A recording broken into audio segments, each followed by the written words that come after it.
Vladimir Poutine qui répond aux questions de Jean-Pierre Elkabbach sur Europe 1, aux questions de Gilles Boulot sur TF1. C'est une première interview à des médias français sur toile de fond de commémoration du débarquement allié, avec cette crise en Ukraine derrière tout cela. Et alors que la Russie est exclue provisoirement du G8 et des discussions du G7 qui se tiennent actuellement et jusqu'à demain, on a l'impression d'un jeu paradoxal des Européens à l'égard de Vladimir Poutine, pour commencer, Pierre Lorrain. Étonnant. Je crois que les Européens ne savent pas trop actuellement ce qu'il convient de faire, tout simplement parce qu'on ne peut pas décider une politique à 28.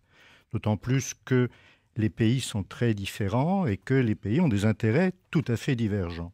Certains pays européens de l'Union européenne sont inquiets parce que la Russie leur semble avoir une attitude hégémonique, et ce sont en particulier la Pologne, mais également les anciens pays baltes.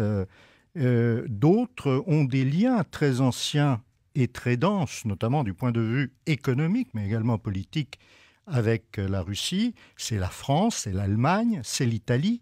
Donc, il faut trouver dans tout cela le plus petit commun dénominateur. Et pour cela, il est indispensable que certains pays puissent servir de passerelle et expliquer aux autres, regardez, nous avons rencontré Vladimir Poutine, voilà ce qu'il nous a dit, etc. Il nous a rassurés sur ceci, il nous a inquiétés sur cela. Alors justement, pays passerelle, François Hollande, trait d'union peut-être entre la Russie et Barack Obama, entre la Russie et l'Union européenne. Que Poutine accorde cet échange d'une demi-heure sur notre radio, ça veut dire quoi? C'est une opération séduction? La Russie a tout d'un coup davantage besoin de la France? Je crois que la France est effectivement l'un des pays qui compte aujourd'hui pour la Russie, parce que c'est un pays avec lequel, d'une part, il y a des liens très anciens, d'autre part, il y a une tradition, ou du moins un début de tradition de résolution des crises, avec le voyage de Nicolas Sarkozy en Russie au moment de la guerre avec la Géorgie en 2008.